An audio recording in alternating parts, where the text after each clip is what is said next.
Okay, so at this stage we've got 3 labels running. We've got a Rooster label, that's more your sort of entry-level type of wine. We've got a Sauvignon Blanc in there and a Merlot.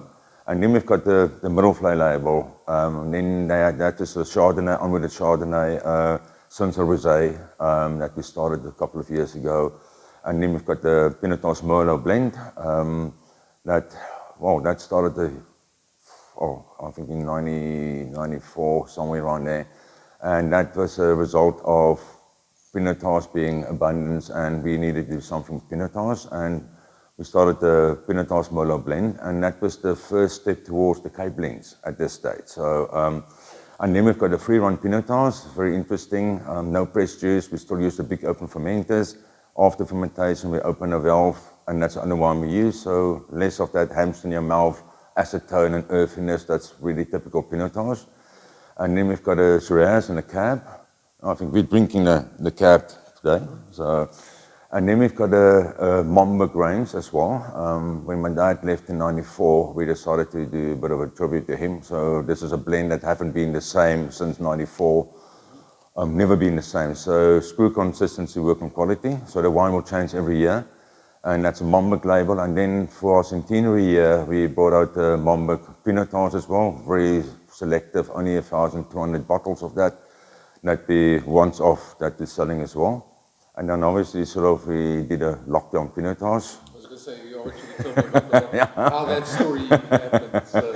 Yeah, so that was an interesting one. A lot of things. We had a lot of time, put it this way. So we had the space, we had the booze, we had the wine. So we were actually really, really well off compared to a lot of other people. And then a friend of mine, Alfred, he's part of my social media team. And he said, well, can't we do something and whatever? And I must say, it took months of work and explaining and what really wanted into this packaging. And I must say, if you've seen it, it's unbelievable. So it's a little wooden box with a little window, you can see but you can't have. And the wine comes with a padlock on it. So you can't even open it. And if you buy it, you get the keys 3 weeks later. And a little letter explaining to you why and whatever. So just bring you a bit of that. And then obviously the relief is when you get your keys, you can open it. And then when you open it, it's all little wheels and thingies working on the mechanism to open it. Just to explain that that whole how do you call it? Tough times and complicated, and things just became a bit more complicated, and this explains the whole thing on that bottle. So the whole idea was we were, I think, short-sighted and thinking that, but we only did 450 bottles, and that's what we thought our lockdown's going to be. And we all knew what happened after that. So, so there's only 450 bottles that we did of that. And I must say, we don't drive it. It's just more something to take you back to what we had in COVID, but then actually opening that bottle and that little thingy and take the bottle off and just say, wow, well, I can actually drink this. And just give you a bit of a relief type of things. Listen, forget about COVID now. This is what it was, and open that bottle and drink it. You say 450 bottles. I saw a couple downstairs in the tasting room. Yeah.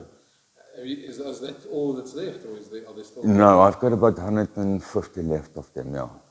And if people watching this when they see it, or come in and They can contact me or go on the website. Everything is out there, or they can just give us a call, and then we'll have a chat about it. So yeah, it's something special, and yeah. So like I said, it's very personalized. If you buy something that the letter is dedicated to you, and you get the letter a bit later, whatever, but then you can read the whole story about the Lockdown Pinotage.